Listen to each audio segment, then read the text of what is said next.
Hello friends, मैं सुधीर स्वागत करता हूं आप सभी का आपके अपने चैनल स्कोर मैक्स पे। और आज हम डिस्कस करने वाले हैं आपकी IBO 3 के ब्लॉक 4 के इंपॉर्टेंट क्वेश्चंस।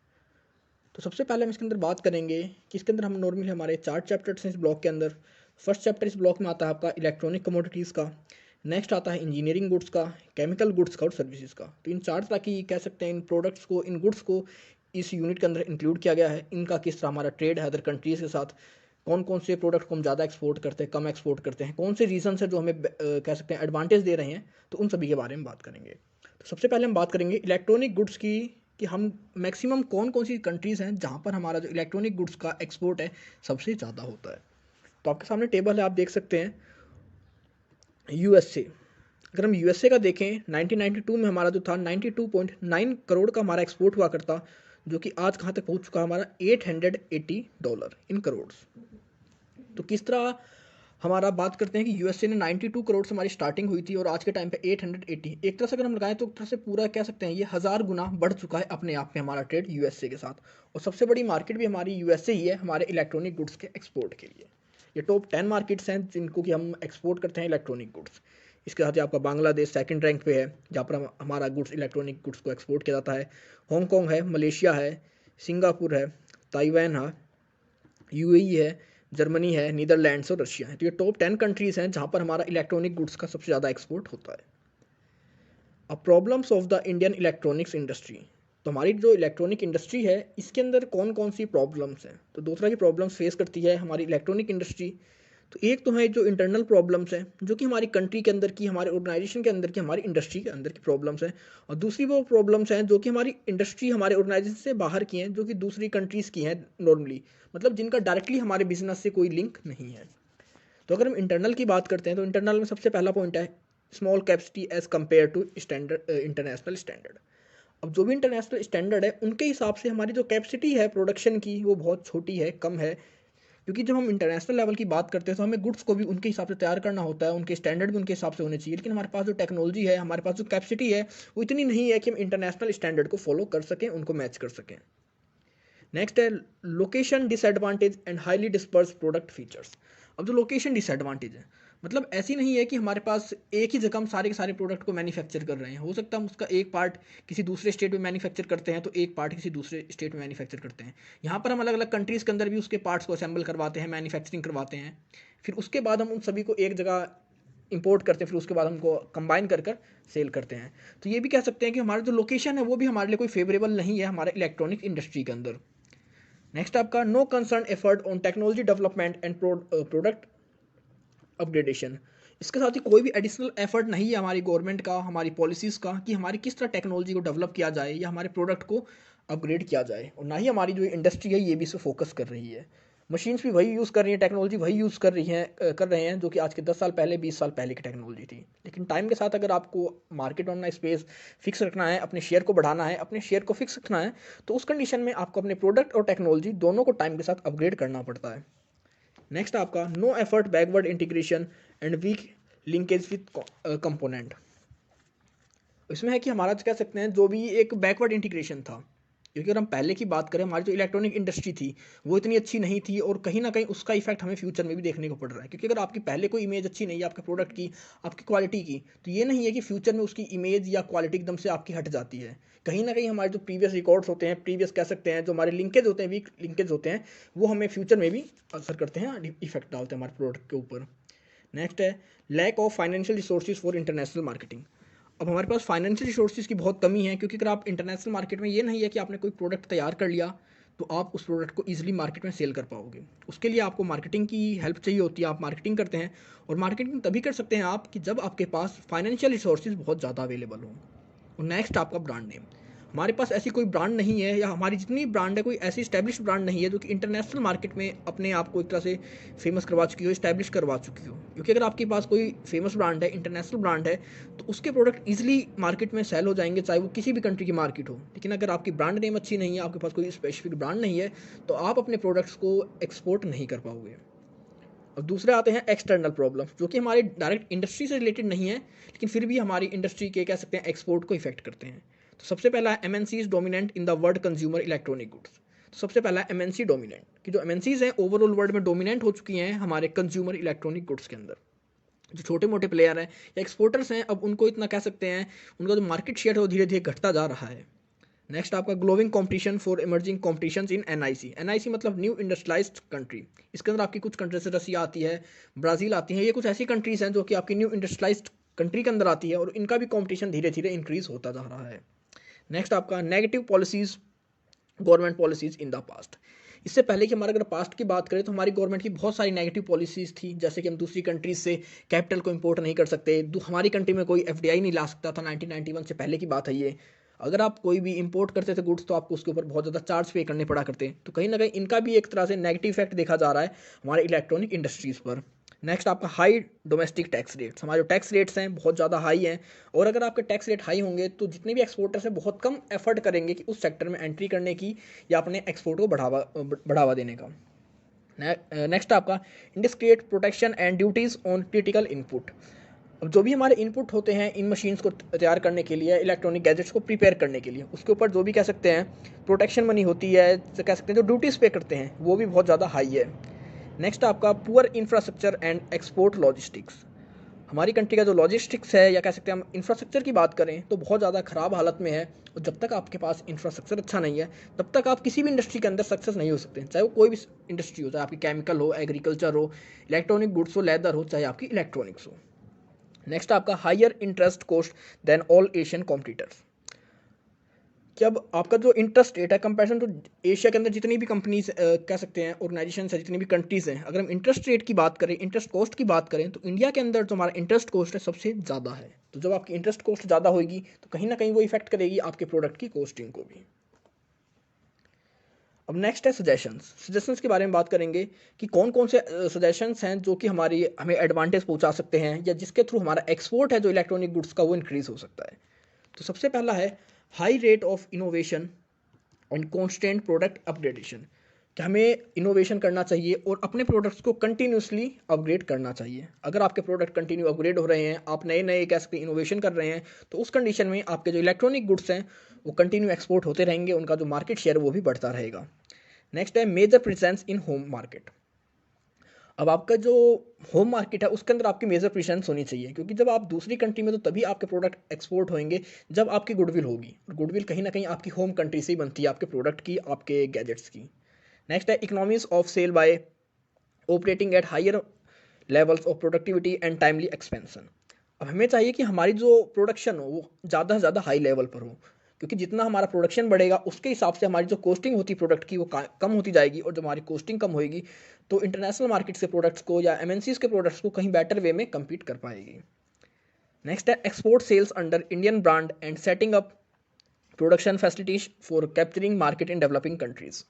हमें चाहिए कि हमारा जो एक्सपोर्ट सेल्स है उसको हम एक इंडियन ब्रांड के अंदर प्रमोट किया जाए। हमें अपनी एक ब्रांड एस्टेब्लिश करनी चाहिए जो भी हमारी दूसरी कंट्रीज़ के अंदर है, अपनी प्रोडक्शन फैसिलिटीज़ को हम कैप्चर करना चाहिए, क्योंकि जो भी डेवलपिंग कंट्रीज़ की मार्केट है अभी उनमें कोई ऐसा नहीं है कोई फिक्स प्रोडक्ट बन चुका है, किसी एक प्रोडक्ट की डिमांड बन चुकी है या उसकी वैल्यू बन चुकी है। तो जो भी हमारी डेवलपिंग कंट्रीज़ हैं वहाँ पर हमें फोकस करना चाहिए इंडियन ब्रांड के साथ, और वहाँ पर अपनी प्रोडक्शन फैसिलिटीज़ को इस्टेब्लिश करना चाहिए, जिसके थ्रू कि हम वहाँ के मार्केट को पूरा कैप्चर कर सकें। नेक्स्ट है attract foreign companies to set up offshore manufacturing base and induced latest technology. हमें जो भी कह सकते हैं फॉरेन कंपनीज़ हैं उनको इनवाइट करना चाहिए, उनको अट्रैक्ट करना चाहिए अपनी पॉलिसीज़ के थ्रू, कि जिस तरह वो ऑफशोर मैन्युफैक्चरिंग बेस के अंदर हमारी हेल्प करें अपनी टेक्नोलॉजी की वजह से। नेक्स्ट है focus on black and white TV production to emerge as the largest exporter in the world. अगर हम बात करें कि हमारा black and white TV production जो होता है वर्ल्ड के अंदर सबसे जो बड़ा शेयर है एक्सपोर्ट का ब्लैक एंड वाइट टीवी का प्रोडक्शन का, वो इंडिया रहा है, तो हमें उसके ऊपर भी फोकस करना चाहिए। नेक्स्ट है इंसेंटिव फॉर R&D, मतलब research and development is necessary. तो अगर कोई रिसर्च एंड डेवलपमेंट करता है तो उसके लिए उसे इंसेंटिव देना चाहिए। Such incentive exist in other competitive nations. Next आपका moving close to consumers in critical for expanding shares in the international market. For this purpose, participation in international trade fairs and exhibitions, advertising and publication campaign, setting up distribution and services center in major export market would be necessary. तो जब आप बात करते हैं कि आपने कोई product cell कर दिया तो उसके बाद आपको कंज्यूमर्स को उसकी सर्विस भी प्रोवाइड करनी चाहिए इंटरनेशनल मार्केट में। इसके लिए आप कह सकते हैं अपने सर्विस स्टेशन को इस्टेब्लिश कर सकते हैं अदर कंट्रीज़ में, इसके साथ ही आप अगर आपको अपने प्रोडक्ट की सेल्स करनी है, अपनी डिमांड बढ़ानी है, तो अलग अलग कंट्रीज़ में जाकर वहाँ के ट्रेड फेयर्स में, एग्जीबिशंस में आप पार्टिसिपेशन कर सकते हैं, एडवर्टाइजमेंट कर सकते हैं या पब्लिसिटी कैंपेन भी कर सकते हैं अलग अलग कंट्रीज़ के अंदर। ये हमारे कुछ सजेशन थे किस तरह हम अपने जो कह सकते हैं कंज्यूमर इलेक्ट्रॉनिक्स की जो मार्केट हमारी उसको किस तरह इंक्रीज़ कर सकते हैं। अब प्रॉब्लम्स ऑफ इंजीनियरिंग गुड्स, तो हम बात करेंगे इंजीनियरिंग गुड्स के अंदर कि इसको एक्सपोर्ट होने में या इसका जो सेक्टर है हमारे इंजीनियरिंग एक्सपोर्ट का, उसमें कौन कौन सी प्रॉब्लम फेस करता है ये सेक्टर। तो सबसे पहला है cheap labour, no more and advantage. अब पहले तो हम बात करते थे कि इंडिया के पास चीप लेबर है तो इसकी हमें एडवांटेज मिलती है, लेकिन अब इसकी भी हमें एडवांटेज नहीं मिलती, क्योंकि जो भी हमारी डेवलप्ड कंट्रीज़ हैं, डेवलप्ड मार्केट हैं, उन सभी ने अपने प्रोडक्ट्स को अब कहीं ना कहीं हाई फाई टेक्नोलॉजी का यूज़ कर प्रोडक्ट को डेवलप करना शुरू कर दिया है। और जब अब वो टेक्नोलॉजी का यूज़ कर प्रोडक्ट को डेवलप करती हैं तो उनकी कॉस्टिंग अब हमारे लेबर से भी सस्ती हो जाती है। दूसरा है tough competition from Asian tigers. Asian tigers के अंदर आपके ताइवान और साउथ कोरिया जैसी कंट्रीज आती हैं जिन्हें कि हम एशियन टाइगर्स कहते हैं। इनके थ्रू जो कंपटीशन बढ़ रहा है इंजीनियरिंग एक्सपोर्ट के अंदर, वो बहुत ज़्यादा कह सकते हैं हार्ड है हमारी इंडियन एक्सपोर्टर्स के लिए। नेक्स्ट है China is the new threat. China को आप सभी जानते हैं कि इसके जो भी प्रोडक्ट हैं उनकी कॉस्टिंग बहुत कम होती है और जो फीचर्स प्रोवाइड करते हैं बहुत ज़्यादा होते हैं, तो ये भी एक बहुत बड़ा थ्रेट है हमारे इंडियन एक्सपोर्टर्स के लिए। नेक्स्ट है रिड्यूस्ड परचेसेस। अब रिड्यूस्ड परचेसेस के अंदर हम बात करेंगे कि हमारी कंट्री के अंदर जो जिन प्रोडक्ट्स का हम एक्सपोर्ट किया करते हैं, जो इंजीनियरिंग गुड्स एक्सपोर्ट किया जाया करते हैं दूसरी कंट्रीज़ के अंदर, कहीं ना कहीं टाइम के साथ टेक्नोलॉजी के साथ उनके सब्स्टिट्यूट्स मार्केट में अवेलेबल हो गए, जिनकी वजह से उनकी डिमांड कम हो गई। आप इसमें एग्जांपल समझ सकते हैं कि अगर हम वॉच की बात करें तो जब से आपके स्मार्टफोन्स आए, इन्होंने जो वॉच की डिमांड थी, मार्केट थी, उसको कम कर दिया गया, उनकी जो परचेसेस थी वो कम हो गई। नेक्स्ट है आपका no tariff barriers. No tariff barriers, अब जो भी जितनी ओवरऑल वर्ल्ड की कंट्रीज़ हैं, डेवलप्ड कंट्रीज़ हैं, डेवलपिंग कंट्रीज़ हैं, उन्होंने टैरिफ बैरियर्स तो जो हमारे कह सकते हैं WTO का जो भी एग्रीमेंट था उसके हिसाब से टैरिफ बैरियर्स को तो हटा दिया, लेकिन नॉन टैरिफ बैरियर्स वहाँ पर लगा दिए गए। जैसे कि आपके चाइल्ड लेबर है, अगर आपके प्रोडक्ट्स के प्रोडक्शन के अंदर चाइल्ड लेबर का हल्का सा भी पार्टिसिपेशन है तो वो कंट्री आपके प्रोडक्ट को परचेज नहीं करेगी। तो हमारी कंट्री के अंदर, हम इंडिया के अंदर बात करते हैं तो चाइल्ड लेबर बहुत ज़्यादा देखा जाता है, तो ये भी एक तरह से प्रॉब्लम है हमारे इंडियन इंजीनियरिंग एक्सपोर्ट के लिए। नेक्स्ट आपका पॉलिटिकल एंड इकोनॉमिक रीजंस। अब पॉलिटिकल और इकोनॉमिक रीजंस की अगर बात करें तो काफ़ी ऐसी कंट्रीज़ हैं जिनके साथ की हम बात करते हैं, वहाँ पर ट्रेड की फैसिलिटीज़ इतनी अच्छी नहीं है या उनके साथ इतने रिलेशंस अच्छे नहीं है कि जहाँ पर हम इजीली वे में ट्रेड कर सकें। इसमें कि आप गल्फ नेशंस के बारे में देख सकते हैं, या अगर हम इस टाइम पे बात करें कि जैसे अगर हम चाइना की बात करें, पाकिस्तान की बात करें, तो इनके साथ हमारे जो पॉलिटिकल और इकोनॉमिक रीजंस की वजह से इनके साथ हमारा ट्रेड अच्छा नहीं हो पाता है। नेक्स्ट है high cost of industrial inputs. अब जो भी इनपुट्स आते हैं इंडस्ट्रियल मतलब इंजीनियरिंग गुड्स को तैयार करने के लिए, जो भी इनपुट्स को परचेज करना पड़ता है या उसको इस्टेब्लिश करनी पड़ती है, जो हमारी मैन्युफैक्चरिंग यूनिट है, उसकी कॉस्टिंग बहुत ज़्यादा होती है। नेक्स्ट है ओल्ड मेथड ऑफ वर्किंग। अब जिस मेथड से हम उस प्रोडक्ट का प्रोडक्शन कर रहे हैं वो आज भी वही है जो कि हम 20 साल पहले यूज़ करते थे। तो टाइम के साथ जब हमने अपने मेथड्स को चेंज नहीं करा तो हमारे प्रोडक्ट की क्वालिटी में, स्टैंडर्ड में भी कोई चेंजमेंट नहीं आया। लेकिन अगर हम मार्केट की बात करें तो वो डे बाय डे अपने आप को चेंज करती रहती है, मॉडिफाई करती रहती है। और नेक्स्ट आपका small size of manufacturing units. और हमारी जो मैन्युफैक्चरिंग यूनिट्स हैं उनके साइज़ बहुत छोटे हैं, और जब हमारे मैन्युफैक्चरिंग साइज़ छोटे हैं हमारे पास, तो उसकी वजह से हम कहीं भी बड़े ऑर्डर्स को पे नहीं कर पाते, या हम बेटर वे में ज़्यादा से ज़्यादा प्रोडक्शन नहीं कर सकते। हमें जो हमारा जो प्रोडक्शन होता है वो छोटे लेवल पर होता है, और जब आपका प्रोडक्शन छोटे लेवल पर होगा तो आपकी जो कॉस्टिंग होगी अपने आप बढ़ जाएगी। नेक्स्ट आपका export promotional strategies for engineering goods, selectively approach. अब इसके अंदर हम देखते हैं कि हम कुछ प्रोडक्ट्स को कह सकते हैं सेलेक्ट कर लेते हैं जिनके ऊपर कि हम काम करेंगे। ये नहीं कि हम यहाँ पर अब हर तरह के प्रोडक्ट्स के ऊपर मैन्युफैक्चरिंग करते हैं, उसका एक्सपोर्ट करते हैं दूसरी कंट्री के अंदर। हम यहाँ पर कुछ स्पेसिफिक प्रोडक्ट्स को कह सकते हैं डिफाइन कर लेते हैं, कंसर्न कर लेते हैं, और उन्हीं का प्रोडक्शन करते हैं ज़्यादा से ज़्यादा। दूसरा होता है टेक्नोलॉजी अपग्रेडेशन।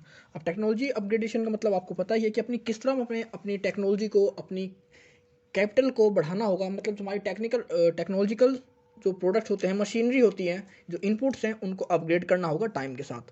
नेक्स्ट है मार्केट ओरिएंटेशन, रीओरिएंटेशन। अब मार्केट का जो हमने ओरिएंटेशन कर रखा था, जिस मार्केट को हमने सिलेक्शन कर रखा था अपनी सेल्स के लिए, हमें उस मार्केट का दोबारा से ओरिएंटेशन करना पड़ेगा, दोबारा से उसको चेक करना पड़ेगा क्या ये मार्केट हमारे लिए अच्छी है या नहीं है, यहाँ पर हमारे जो वेयर हाउसेस की कंडीशंस है हमारे लिए ठीक है नहीं है, हमारे यहाँ पर क्या बाय बैक अरेंजमेंट है इस कंट्री के अंदर, किस तरह हम अपनी टेक्नोलॉजी को ट्रांसफ़र कर सकते हैं इस कंट्री के अंदर। क्योंकि टाइम के साथ हर कंट्री, हो सकता है हमने पहले किसी कंट्री का ओरिएंटेशन करा हो, सिलेक्ट करा हो उसको ट्रेड के लिए, लेकिन अब टाइम के साथ जैसे जैसे इन्वायरमेंट बदला उसके कंडीशंस बदल गए हों। नेक्स्ट है आपका टीम वर्क। अब टीम वर्क की बात करेंगे कि हम जितनी भी मैन्युफैक्चरिंग के अंदर जितने भी हमारे कह सकते हैं अलग अलग डिपार्टमेंट होते हैं उन वो सभी एक साथ मिलकर प्रॉपर वे में कोऑर्डिनेशन के साथ काम करें। जैसे आपका जैसे प्लांट एंड मशीनरी की सप्लाई हो गई। इसके बाद बात करेंगे हम कि जो भी सिविल इंजीनियरिंग होती है फैक्ट्री एंड ऑफिस बिल्डिंग्स के लिए, मशीनरी फाउंडेशंस के लिए, रेलवेज़ के लिए, या आपकी बात करें सप्लाई ऑफ एग्रीकल्चर मशीनरी, या कमीशनिंग ऑफ द प्लांट, या ट्रेनिंग करना होता है इस प्लांट को चलाने के लिए, जो इसको चलाएगा उसको ट्रेनिंग प्रोवाइड करनी होती है। तो मतलब जितने भी काम है आपस में टीम वर्क की तरह हो, इनके बीच में कोऑर्डिनेशन इस्टेब्लिश हो, क्योंकि जब आपके बीच में कोऑर्डिनेशन इस्टेब्लिश होगा तो कहीं ना कहीं आपका उसका बेनिफिट मिलेगा आपको उसकी कॉस्टिंग में, उसकी एफिशिएंसी में। नेक्स्ट आपका मल्टीलेटरल फंडेड प्रोजेक्ट। अब इसके अंदर हम बात करेंगे कि हमें उन फंड्स में काम करना चाहिए जो कि बात करेंगे जो मल्टीलेटरल फंडेड हो, मतलब अलग अलग कंट्रीज़ के फंडेड हो। जैसे जब हम अलग अलग कंट्रीज़ के साथ वर्क करेंगे, उनके प्रोजेक्ट्स में काम करेंगे, तो हमारा जो एक एक्सपेंशन होता है बिजनेस का, हमें वहाँ पर ज़्यादा अपॉर्चुनिटीज़ मिलेगी अपने एक्सपोर्ट को बढ़ाने की। अगर हम एक ही कंट्री के साथ ट्रेड कर रहे हैं, उसकी प्रोजेक्ट के साथ काम कर रहे हैं, तो हमारी जो कह सकते हैं जो पब्लिक रिलेशंस होंगे, हमें जो अपॉर्चुनिटी मिलेगी वो सिर्फ एक कंट्री के साथ मिलेगी। लेकिन अभी हम बात करते हैं कि अगर हम मल्टीलेटरल प्रोजेक्ट के साथ काम करेंगे, मल्टीलेटरल फंडिंग प्रोजेक्ट्स के साथ काम करेंगे, तो वहाँ पर हमारे जो रिलेशंस होते हैं अलग अलग कंट्रीज़ के साथ होते हैं, और वहाँ पर हमें बेटर अपॉर्चुनिटी मिलती है अपने एक्सपोर्ट के लिए। नेक्स्ट है आपका प्रोजेक्ट डाइवर्सिफिकेशन। अब प्रोजेक्ट डाइवर्सिफिकेशन की अगर हम बात करें तो इसके अंदर हम देखते हैं कि हमारे जो इलेक्ट्रॉनिक गुड्स और सर्विसेज हैं उसको हम देखते हैं कि कौन कौन सा पार्ट हमारा वीक है, कौन कौन सा पार्ट स्ट्रॉन्ग है, या कौन कौन सा रीज़न है जहाँ पर हमारे प्रोडक्ट्स की ज़्यादा से ज़्यादा डिमांड है।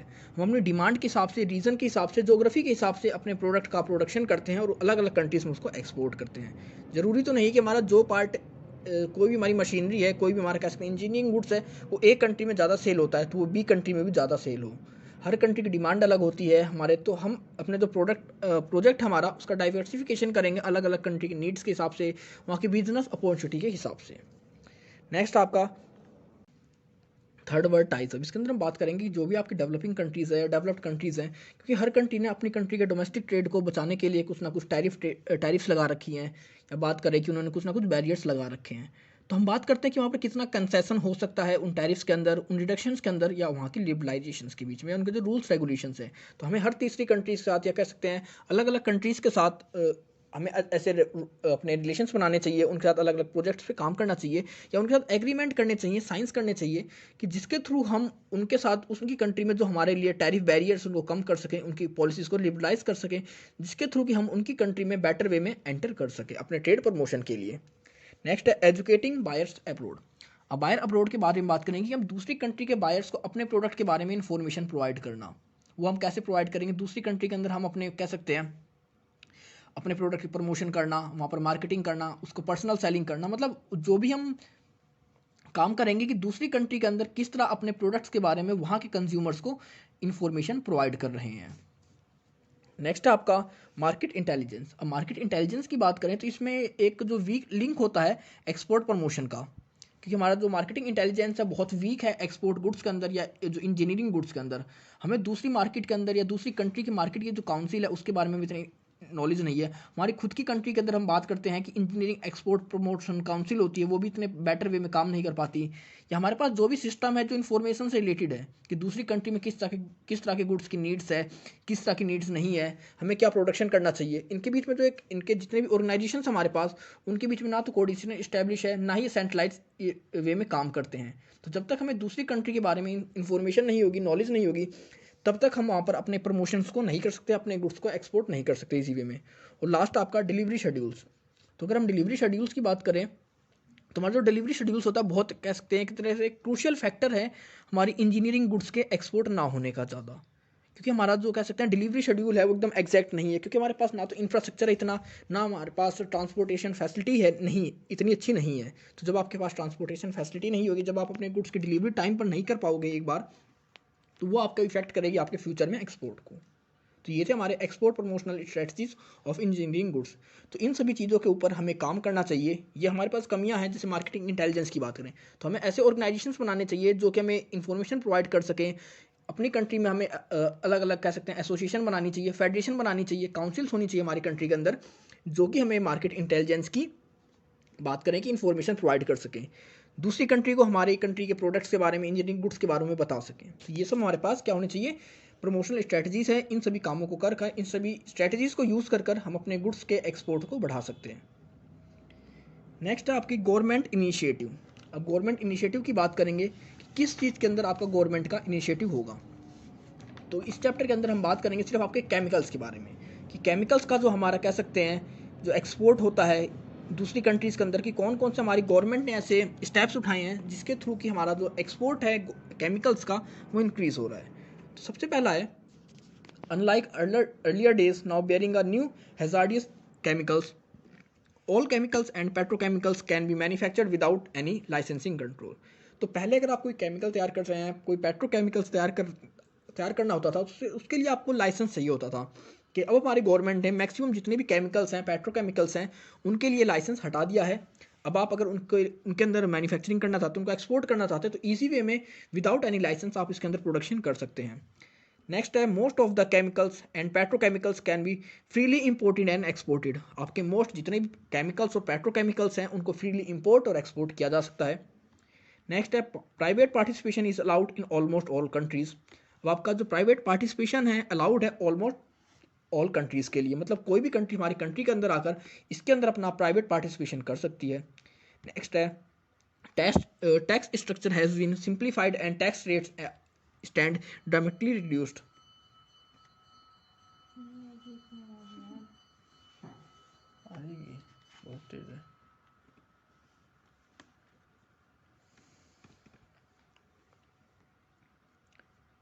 बहुत छोटी बनाई है ना, कहीं लेनी पड़ती है। क्या हुआ? अरे क्योंकि जितनी बड़ी बनेगी तो मेरा फोन में स्पेस देगी। तो ये क्यों ले रही है? The tax structure has been simplified and tax rate stand dramatically reduced। तो अब हमारा जो टैक्स स्ट्रक्चर है हमारे केमिकल्स इंडस्ट्रीज़ के लिए वो सिंपल कर दिया गया है उसको, और हमारे जो टैक्स स्टैंड था वो भी ड्रामेटिकली रिड्यूस कर दिया गया है। मतलब अगर पहले कोई हमारा 10% टैक्स लगा करता हमारे केमिकल्स एक्सपोर्ट पर या इम्पोर्ट पर, तो अब 5% या 7% कर दिया गया है, मतलब उसको पहले के रेट से रिड्यूस कर दिया गया है। अरे नहीं आएगी उतनी दूर से ज़्यादा।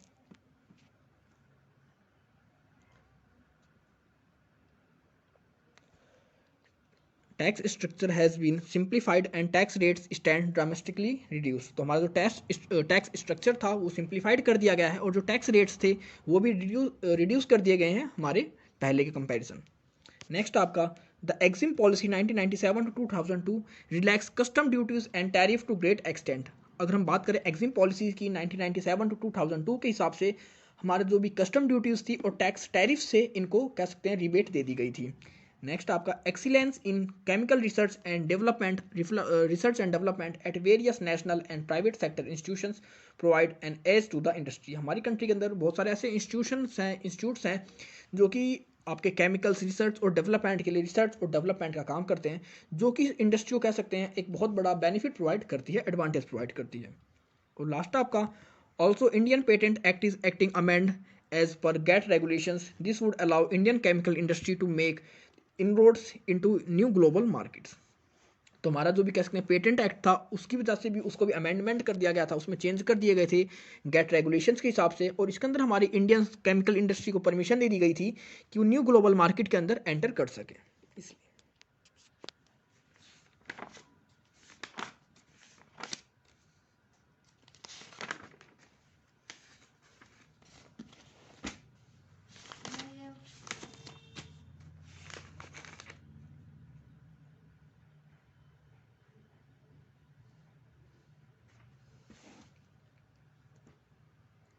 नेक्स्ट है, reasons for growth of chemical sector, कि कौन कौन से रीजंस हैं कि हमारे केमिकल सेक्टर्स के ग्रोथ के। तो सबसे पहला हमारा टेक्निकल ट्रेंड मैन पावर। हमारी कंट्री के अंदर जो मैन पावर अवेलेबल है बहुत ज़्यादा कह सकते हैं ट्रेंड है, हमारे पास ईजी वे में हमें ट्रेंड मैन पावर मिल जाती है, जिसकी वजह से हमारा जो ग्रोथ है केमिकल सेक्टर का वो एकदम रैपिडली ग्रोथ हुआ है, इंक्रीज हुआ है। नेक्स्ट आपका, national priority to invest in inputs required by the agriculture sector resulted in investment in basic chemicals needed for the manufacturer of fertilisers and pesticides. तो हमारी नेशन ने एक तरह से प्रायोरिटी दी है इन्वेस्ट करने की एग्रीकल्चर सेक्टर्स के लिए। अगर आप एग्रीकल्चर सेक्टर्स को इंप्रूव करना चाहते हैं तो उसके लिए आपको पेस्टिसाइड्स की नीड्स होगी, फर्टिलाइजर्स की नीड्स होगी। तो ये तभी बन पाएंगे जब आप केमिकल्स के सेक्टर्स को इंप्रूव करोगे, उन्हें प्रायोरिटी दोगे। नेक्स्ट आपका traditionally India has been the base of the textiles and leather industries. This had led to production of chemicals required for dye stuffs, finishing of fabrics, tanning of hides and processing chemicals to turn them into high quality leathers. अब India की बात करते हैं कि textile और leather industries का भी एक बहुत बड़ा सेंटर माना जाता है, तो इनके लिए भी आपको केमिकल्स की नीड होगी इन लेदर्स को, टेक्सटाइल्स को कलर करने के लिए, डाई करने के लिए, टैनिंग करने के लिए, या उनको फिर एक हाई क्वालिटी लेदर में कन्वर्ट करने के लिए. तो इनके लिए भी हमें नीड थी, तो भी हमें केमिकल इंडस्ट्रीज़ को, केमिकल सेक्टर्स को एनकरेज करना पड़ा, इसको मोटिवेट करना पड़ा या इन्हें इंसेंटिव प्रोवाइड करने पड़े. नेक्स्ट आपका availability of salt in vast quantity among the coast long coast line making possible manufacture of casting soda and soda ash in huge quantities. अब इंडिया के अंदर हमारा जो कह सकते हैं कोस्टल लाइन है, बहुत लंबी हमारे पास कोस्टल लाइन, उसकी वजह से जो इंडिया के अंदर जो अवेलेबिलिटी है साल्ट्स की बहुत ज़्यादा है, और उसकी वजह से हमें हेल्प मिलती है कास्टिंग सोडा और सोडा ऐश जैसे प्रोडक्ट्स को मैन्युफैक्चर करने के अंदर. तो ये कुछ रीजंस थे कि क्यों हमारा जो केमिकल सेक्टर था बहुत ज़्यादा डेवलप हुआ है, ग्रोथ हुई इसकी. The chemical industries may be grouped into 5 broad sectors. तो हमारी जो केमिकल इंडस्ट्रीज है उसको 5 ग्रुप्स में डिवाइड किया गया है. तो फर्स्ट वन आता है आपका पेट्रोकेमिकल, जिसके अंदर की हम बात करते हैं ऑयल्स, नेचुरल गैस, डेरिवेटिव्स के बारे में, जो भी इनसे बनते हैं उन सभी को हम इंक्लूड करते हैं पेट्रोकेमिकल्स के अंदर. दूसरा आता है आपका प्लास्टिक्स. अब प्लास्टिक्स के अंदर जैसे हम पीवीसी की बात करते हैं या पॉलीस्टरलाइन की बात करते हैं या पीवीसी कार्ड्स की बात करते हैं, तो ये सब क्या है, एक तरह से ये सारे प्लास्टिक के ही पार्ट हैं. So, although sometimes categorized under petrochemicals, this sector by itself accounted by about $120 billion a year. The largest selling plastics are polyethylene, polystyrene, polypropylene and polyvinyl chloride. तो ये हमारे नॉर्मली वो प्लास्टिक्स हैं जिनका बहुत ज़्यादा एक्सपोर्ट किया जाता है, जो हमारे कह सकते हैं एक बहुत बड़ा रेशो इनका परसेंटेज है हमारे एक्सपोर्ट के अंदर, प्लास्टिक या इंजीनियरिंग गुड्स के अंदर या केमिकल गुड्स के अंदर. Another important component of the plastic industry is the high value specialized sector known as engineering plastics. This area includes materials such as polycarbonate and ABS which have been especially tough or heat resistance property. तो इसी के अंदर आपके engineering goods के भी बहुत सारे ऐसे पार्ट हैं जो कि प्लास्टिक से ही तैयार किए जाते हैं. नेक्स्ट आता है आपका इनऑर्गेनिक बल्क मटेरियल. अब इनऑर्गेनिक बल्क मटेरियल के अंदर बात करेंगे कास्टिक सोडा, टाइटेनियम डाइऑक्साइड या हमारी जो हाइड्रोजन परसऑक्साइड या हाइड्रोजन या sodium hydroxide, sodium carbonate, chloride, मतलब ये तरह से जो सेलिंग प्रोडक्ट्स हैं हमारे हाई वॉल्यूम में इनको तैयार किया जाता है, तो ये सारे कहलाते हैं हमारे इनऑर्गेनिक बल्क मटेरियल्स. नेक्स्ट आपका फाइन केमिकल्स. अगर हम फाइन केमिकल्स की बात करें, ऑर्गेनिक और inorganic, the main characteristics the production is low volume and high prices. तो इनका जो प्रोडक्शन होता है बहुत कम होता है, लेकिन इनकी जो वैल्यू होती है बहुत ज़्यादा हाई होती है. नेक्स्ट आपका फार्मास्यूटिकल्स. अगर हम फार्मास्यूटिकल्स की बात करें, this is a $180 billion a year industry with major markets in west Europe, north America and east Asia. Europe is the currently the world leading location of production and export of pharmaceuticals. तो pharmaceuticals के अंदर आपकी जो medicine का sector आ जाता है वो सब कुछ इसके अंदर इंक्लूड किया जाता है. तो ये हमारी 5 कैटेगरीज हैं हमारे केमिकल इंडस्ट्री की. अब बात करेंगे कि हमारी जो केमिकल इंडस्ट्री है इसकी क्या स्ट्रेंथनेस है, क्या वीकनेस है, क्या अपॉर्चुनिटी है इसके पास और क्या थ्रेट्स हैं. क्योंकि जब भी हम दूसरी मार्केट में एंटर करते हैं, अपने एक्सपोर्ट को बढ़ाना चाहते हैं, तो हम उस सेक्टर की सबसे पहले स्ट्रेंथ को देखते हैं, सोर्ट एनालाइज करते हैं. अगर हम स्ट्रेंथ की देखते हैं सोर्ट एनालाइज के अंदर, सबसे पहला easy availability of high skilled pool of technical and scientific man power. तो हमारी कंट्री के अंदर बहुत ज़्यादा अवेलेबल है हमारी साइंटिफिक मैन पावर और टेक्निकल मैन पावर. दूसरा है industry is 6 decades old and well diversified sectoral composition. तो हमारी कंट्री के अंदर जो इंडस्ट्रीज को सेटलमेंट हो रखी है, सेटल हुई इंडस्ट्री, ये कह सकते हैं 60 साल से भी पहले इस्टेब्लिश हो चुकी थी हमारी कंट्री के अंदर.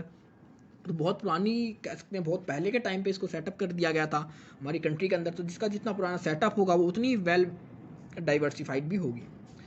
नेक्स्ट आपका important linkage with the other sectors of the economy and provides virtual inputs. इसके जो कह सकते हैं इंपॉर्टेंट लिंकेज अदर सेक्टर्स के साथ of the economy and provide visual inputs. Next आपका easy availability of raw materials. तो हमारे पास इसके जो रॉ मटेरियल्स होते हैं, चाहे आपकी नेफ्टा की बात करें, गैस की बात करें, इथाइल एल्कोहल की बात करें, ये हमारे पास बहुत ईजिली अवेलेबल हैं. नेक्स्ट है presence of MNCs in the industry is an added advantage. जो हमारे पास कह सकते हैं एमएनसीज अवेलेबल हैं वो भी एक तरह से एडवांटेज है हमारे लिए इस केमिकल्स इंडस्ट्री की. नेक्स्ट है from position of net importer the industrial graduate to a growing export with 14% contribution to इस टोटल एक्सपोर्ट। अब हमारी जो स्ट्रेंथ की अगर हम बात करते हैं तो नेट हम जितना भी इंपोर्ट करते हैं अपनी कंट्री के अंदर और हम बात करते हैं कितना एक्सपोर्ट करते हैं, तो हमारे एक्सपोर्ट के अंदर 14% का कंट्रीब्यूशन होता है अकेले हमारे केमिकल्स का। तो आप देख सकते हैं कि सिर्फ एक प्रोडक्ट हमारा कितना कंट्रीब्यूशन कर रहा है एक्सपोर्ट के लिए, तो कहीं ना कहीं ये हमारी एक स्ट्रेंथ है हमारे प्रोडक्ट की।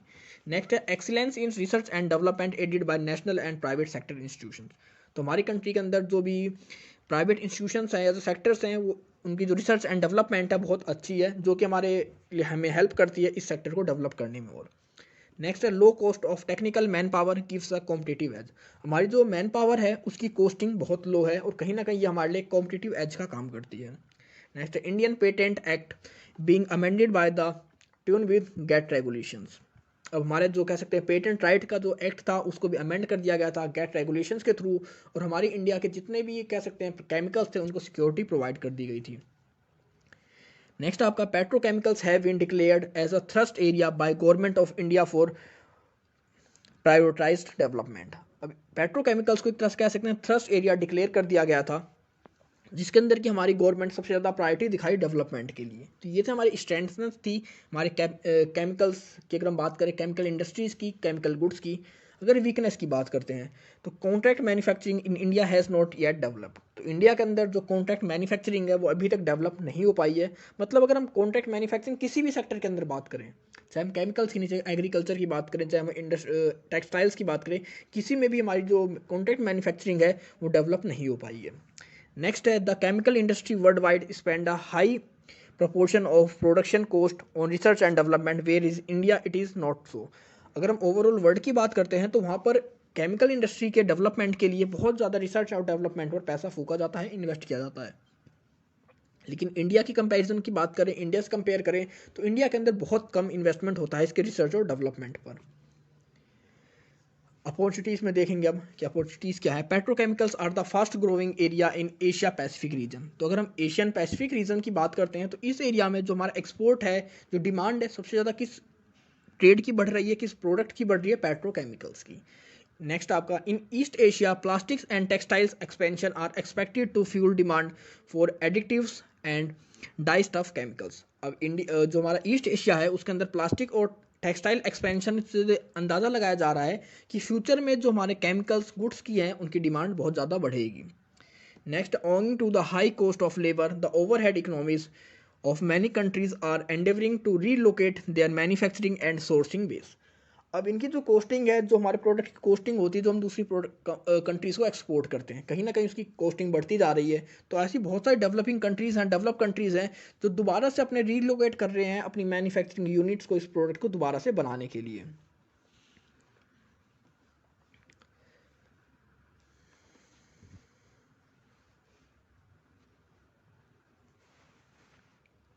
इसकी जो कॉस्टिंग है हमारे केमिकल गुड्स को बनाने की, वो टाइम के साथ इंक्रीज़ होती जा रही है। तो बहुत सारी ऐसी मैन्युफैक्चरिंग कंट्रीज़ हैं वो अपनी मैन्युफैक्चरिंग को शिफ्ट कर रहे हैं केमिकल से किसी और इंडस्ट्री के अंदर। तो इसका भी एक तरह से कह सकते हैं हमारी इंडियन जो एक्सपोर्टर्स हैं उनके पास एक अपॉर्चुनिटी है कि वो उन मार्केट में भी अपने आप को किस तरह एंटर करा सकते हैं, वहाँ के मार्केट शेयर को भी अपने आप में कैप्चर कर सकते हैं। नेक्स्ट है future prospect of substantial growth in the chemical industries are outside and developed world. Areas of growth are eastern Europe, Pacific rim and China. अब जो हमारा फ्यूचर प्रोस्पेक्ट है, मतलब जो हमारा कह सकते हैं कि एक एजम्पशन लेके चलते हैं कि हमारा फ्यूचर में किसकी डिमांड कितनी बढ़ेगी, तो लगातार उसकी ग्रोथ बढ़ती जा रही है केमिकल इंडस्ट्री की आउटसाइड द डेवलप्ड वर्ल्ड। इसके अंदर कौन कौन सी कंट्रीज़ है, कौन कौन से रीजन है, जैसे आपका ईस्टर्न यूरोप है, पैसिफिक रिम है, या आपका कह सकते हैं चाइना है। इन सभी कंट्रीज़ के अंदर केमिकल इंडस्ट्रीज की बहुत ज़्यादा डिमांड बढ़ रही है। ये कि एक तरह से हमारे लिए अपॉर्चुनिटी है हमारी एक्सपोर्टर्स के लिए। नेक्स्ट है two biggest customers of the chemical industry name construction and automobiles are undergoing radical changes due to trend towards wider use of new materials such as optic fibers, superpolymers, composites, fine ceramics and fine reinforced plastics। तो दो normally जो सबसे बड़े कह सकते हैं chemical industry होती है जो यूज़ करी जाती है, एक तो होती है आपकी कंस्ट्रक्शन और दूसरी होती है ऑटोमोबाइल सेक्टर। मतलब ये दो ऐसे सेक्टर हैं जो सबसे ज़्यादा यूज़ करते हैं केमिकल प्रोडक्ट्स का। तो ये भी टाइम के साथ अपने आप को चेंज कर रहे हैं, अपग्रेड कर रहे हैं, और इनको भी अब नए नए प्रोडक्ट्स की नीड होती है, नए मटेरियल्स की नीड होती है उन प्रोडक्शन को करने के लिए। जैसे आपके ऑप्टिकल फाइबर्स हैं, सुपर पॉलीमर्स हैं, आपके सिरेमिक्स वॉच जो आपके स्टोन्स होते हैं, तो तो इन सभी की वजह से कहीं ना कहीं हमारे जो केमिकल गुड्स की डिमांड बढ़ रही है और हमारे पास एक अच्छी अपॉर्चुनिटी है इस मार्केट को ग्रैब करने की। नेक्स्ट है थ्रेट्स। अब थ्रेट्स की बारे में बात करेंगे, कौन कौन से थ्रेट्स हमारे सामने हैं। The chemical industry has been increasingly conscious of environment concerns. All EU countries have been stand environment laws, particularly for chemicals, give their risk proof characteristics. अब बहुत सारी ऐसी कंट्रीज़ है क्योंकि जब केमिकल्स अगर किसी कंट्री के अंदर यूज़ किया जाएगा, उसके प्रोडक्ट्स यूज़ किए जाएंगे तो कहीं ना कहीं उस कंट्री के इन्वायरमेंट को इफेक्ट करेगा। यूरोपियन यूनियन की जितनी मैक्सिमम कंट्रीज़ हैं उन हर किसी ने अपने एक इन्वायरमेंट रूल्स को पास किया है, और अगर आप वहाँ पर अपने प्रोडक्ट को एक्सपोर्ट करते हैं तो आपको वहाँ पर रिस्क प्रूफ करेक्टरिस्टिक्स को प्रोवाइड करना पड़ेगा कि आपका प्रोडक्ट उनके इन्वायरमेंट के लिए किसी भी वे में कह सकते हैं हार्मफुल नहीं है। नेक्स्ट आपका rapid technological obsolescence is one of the prominent features of the chemical industry. अब आपका बात करते हैं टेक्नोलॉजिकल ऑब्सोलेंस, मतलब टेक्नोलॉजी जिस तरह घट रही है, बढ़ रही है, चेंज हो रही है, वो भी एक तरह से बहुत बड़ा कह सकते हैं रिस्क है हमारी इंडस्ट्री के लिए। हो सकता है हमने आज इसके लिए बहुत बड़ी मात्रा में, बहुत बड़े मात्रा में इन्वेस्टमेंट कर दिया इंडस्ट्रीज़ के लिए, मशीनरी को दूसरी कंट्री से इंपोर्ट कर लिया, लेकिन वो टाइम के साथ बदल गई। तो अब हम क्या करेंगे, जो हमने अभी तक इंपोर्ट करा था प्रोडक्ट मशीनरी को, कैपिटल गुड्स को दूसरी कंट्री में एक्सपोर्ट करने के लिए, मैन्युफैक्चरिंग के लिए। लास्ट आपका ब्लॉक इसके अंदर आता है कि सर्विसेज का। अब सर्विसेज आपकी दो तरीके की होती हैं, एक होती है कन्वेंशनल, दूसरी होती है नॉन कन्वेंशनल। कि जो इंडिया, हम ये सिर्फ इंडिया के पर्सपेक्टिव से बात कर रहे हैं, तो इंडिया अगर जो सर्विस प्रोवाइड करती है कन्वेंशनल वे में सर्विसेज में, तो इसके अंदर आपका टूरिज्म एंड ट्रैवल है, कंस्ट्रक्शन एंड इंजीनियरिंग सर्विसेज है, फाइनेंशियल सर्विसेज है, इंश्योरेंस है, इंडियन शिपिंग सर्विसेज है, एयर ट्रांसपोर्टेशन है, export of labour from India, software and IT and BPO। तो ये कुछ ऐसे सेक्टर थे जो हमारे कन्वेंशनल थे, मतलब इनके अंदर इंडिया जो कह सकते हैं काफ़ी पास्ट से ही अपनी सर्विस प्रोवाइड कर रही है ओवरऑल वर्ल्ड को। लेकिन इसके साथ ही टाइम के साथ हमारे नॉन कन्वेंशनल सर्विसेज भी आ चुकी हैं, जिनके अंदर हमारी इंडिया गवर्नमेंट है, हमारे जो एक्सपोर्टर्स अपनी सर्विस प्रोवाइड करते हैं टाइम के साथ, जैसा कि आपका super speciality hospitals and related services, satellite mapping services, standardised and quality assurance services, printing services, maintenance services, technology intensive educational services. तो दो तरह की सर्विसेज होती है हमारे पास, एक होती है कन्वेंशनल सर्विसेज, दूसरी होती है नॉन कन्वेंशनल सर्विसेज। अगर एग्जाम में आपके पास क्वेश्चन आ जाता है कि हमारे पास किस किस तरह की सर्विसेज हैं, तो आपको इन दो पार्ट में डिवाइड कर सकते हैं, और फर्दर इन दोनों पार्ट के एक एक पार्ट को आप अच्छे से एक्सप्लेन कर सकते हैं, क्योंकि इनमें ऐसा कोई पॉइंट नहीं है जो आपको पता ना हो। इसमें आप कोई भी सेक्टर उठा सकते हैं, चाहे इंश्योरेंस से हर किसी को बारे में पता होता है कि एक तरह से हमारे रिस्क को ख़त्म करता है, इसके लिए हम इसका यूज़ करते हैं। एयर ट्रांसपोर्टेशन, सॉफ्टवेयर की बात करें, IT की बात करें, BPO की बात करें, तो ये सारे ऐसे पॉइंट हैं, अगर एग्जाम में आते हैं तो आप इनको फर्दर एक्सप्लेन कर सकते हैं।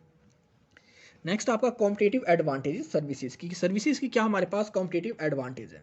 तो one of the most important element of the component of this service sector is they are generally labour intensive.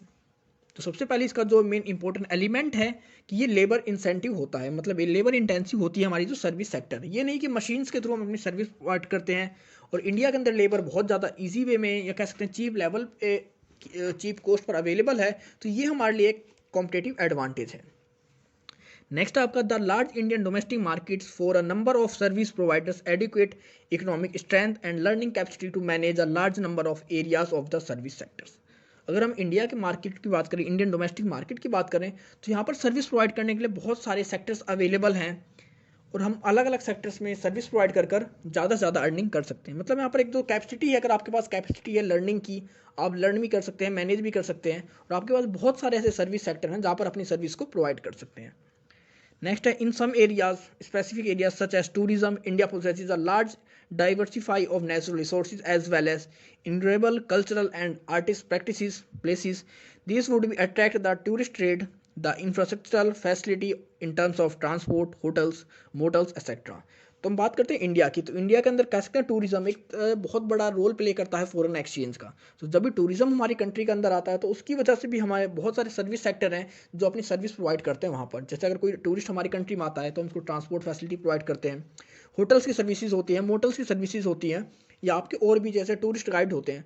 तो बहुत सारी सर्विसेज को कहीं ना कहीं वहाँ पर उसको बूस्ट मिलता है उनको अपने आप को बढ़ाने के लिए। नेक्स्ट आपका it is the number of cases the government policies to promote export of services. और हमारी गवर्नमेंट ने भी ऐसे बहुत सारे स्टेप्स लिए हैं कि जिसके थ्रू हम हमारी गवर्नमेंट जो फोकस कर रही है कि हम किस तरह अपनी सर्विसेज के एक्सपोर्ट को ज़्यादा से ज़्यादा बढ़ाएं, क्योंकि इसके थ्रू हमें कह सकते हैं जो सबसे हाईएस्ट अर्निंग होती है फॉरेन एक्सचेंज की, वो सर्विस सेक्टर से ही होती है। अब बात करेंगे डिसएडवांटेज की सर्विसेज के, तो सबसे पहला है the mobility of labour to promote export of services is restricted because of visa policies of importing governments. अगर आप किसी दूसरी कंट्री में आपको अपनी सर्विस प्रोवाइड करनी है तो आपको दूसरी कंट्री में जाना पड़ेगा मैक्सिमम सर्विसेज के लिए, इसके लिए आपको वीज़ा होना चाहिए, वीज़ा आपके पास होना चाहिए। तो कहीं ना कहीं एक तरह से ये हमारे लिए एक तरह से बहुत डिसएडवांटेज है हमारी सर्विस को प्रोवाइड करने के लिए, हमारी सर्विसेज सेक्टर को रेस्ट्रिक्शन लगाने के लिए। दूसरा है आपका market access despite GATS have not far free to for all members of service of interest to India. This is particularly true in factor services such as labor movement, including skilled personnel. Even short and medium term movement is obstructed by visa policies, problems of residence, etc. तो अगर आप दूसरी country में जाते हैं अपनी service को provide करने के लिए, तो वहाँ पर आप किस तरह रहोगे, वहाँ की प्रॉब्लम्स क्या होगी रेजिडेंट की। नॉर्मली वहाँ पर रेजिडेंट की प्रॉब्लम की बात करी जाती है कि अगर इंडिया से कोई दूसरी कंट्री में मूवमेंट करता है अपना, तो दूसरी कंट्री में जाकर उसे अपना सब कुछ कह सकते हैं इस्टेब्लिश खुद ही करना होता है, रेजिडेंस की प्रॉब्लम होती है, या वहाँ की जो वीज़ा पॉलिसीज़ होती है उनको भी उसे फॉलो करना होता है। तो ये भी एक हमारे लिए एक प्रॉब्लम है। नेक्स्ट है many areas of service sectors all through are labour intensive, they have emerge globally as capital intensive with the advancement of technology. तो इंडिया के अंदर हम बात करेंगे, इंडिया के अंदर जो हम सर्विस सेक्टर है मैक्सिमम हमारा लेबर इंटेंसिव है, लेकिन जो भी ओवरऑल वर्ल्ड की बात करते हैं तो बहुत सारी ऐसी कंट्रीज़ हैं, ग्लोबल कंट्रीज़ हैं जो कि इमर्ज हो रही हैं अपने कैपिटल इंटेंसिव और टेक्नोलॉजी के साथ। तो वो कहीं ना कहीं हमारे लिए एक कंपटीशन साबित हो रही हैं। हमारा जो लेबर सेक्टर है, लेबर इंटेंसिव सर्विस प्रोवाइड करते हैं, उसके बेटर वे में वो टेक्नोलॉजिकल इंटेंसिव जो उनकी सर्विस है वो हमसे अच्छी होती है। नेक्स्ट है the required finance including export finance is not available in a number of areas. तो बहुत ज़्यादा जो हमारे मैक्सिमम जितने भी एरियाज सर्विस सेक्टर के, उनके लिए फाइनेंस अवेलेबल नहीं है हमारी कंट्री के अंदर। अगर आप उस सेक्टर में एक्सपोर्ट करते हो सर्विसेज का, तो आपको कोई भी फाइनेंशियल असिस्टेंस नहीं मिलेगा गवर्नमेंट से। नेक्स्ट है many developing countries like South Korea, Taiwan have improve their competitive advantage by increasing their capacity and nursing a nascent service sector. तो हमारे पास बहुत सारी डेवलपिंग कंट्रीज़ हैं जो कि हमारे लिए कंपटीशन बनी हुई हैं या हमारे लिए कंपटीशन को क्रिएट कर रही हैं, इंक्रीज़ कर रही हैं, जैसे कि आपकी साउथ कोरिया है, ताइवान है। इन्होंने अपनी कह सकते हैं जो सर्विसेज की स्किल्स थी उसको डेवलप किया है और अपनी सर्विस सेक्टर को भी स्ट्रॉन्ग किया है। नेक्स्ट आपका market access to Indian services export is not only implemented by government policies of the importing governments but also by the informing rules and regulations in the market by domestic suppliers of services. This is context lack of clear information about these measures have been a big handicap.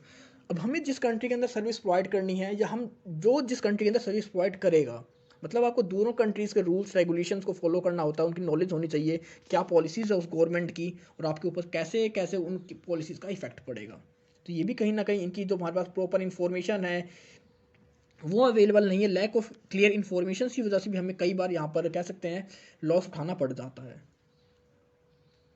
Next आपका suggestions to boost service sector, कि service sector को किस तरह boost किया जाए, किसको इसकी growth को बढ़ाया जाए, उसके लिए सजेशंस क्या है। तो सबसे पहला है aggressive market strategy should be adopt for export of services from India. तो हमारी कंट्री को एग्रेसिव मार्केटिंग स्ट्रेटजीज को अडॉप्ट करना चाहिए अपनी सर्विस सेक्टर को इम्प्रूव करने के लिए। Next there is need for setting export promotion council for different services.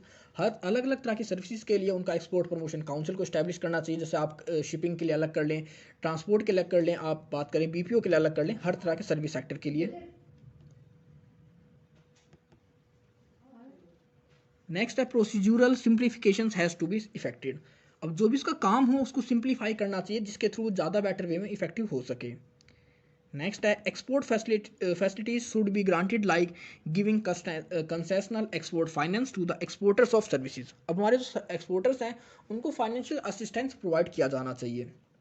Next है in the WTO there should be time bound commitment for the movement of persons. और WTO की तरफ से क्या होना चाहिए कि अगर कोई सर्विस आप प्रोवाइड कर रहे हैं तो इसका एक टाइम बाउंड होना चाहिए। अगर आपने अप्लाई करा दूसरी कंट्री के अंदर, आपको एक स्पेसिफिक टाइम मिल जाना चाहिए कि हाँ इस टाइम के अंदर आपके जो रूल्स रेगुलेशंस और प्रोसीजर होता है दूसरी कंट्री के अंदर अपनी सर्विस प्रोवाइड करने का, दूसरी कंट्री में जाने का, मूवमेंट का, वो जल्दी से जल्दी पूरा हो सके, एक टाइम बाउंड के अंदर उसे होना चाहिए। नेक्स्ट है the denial of the national treatment is the case of taxation under mode cross border supplies implies a kind of tax or services tariff for services।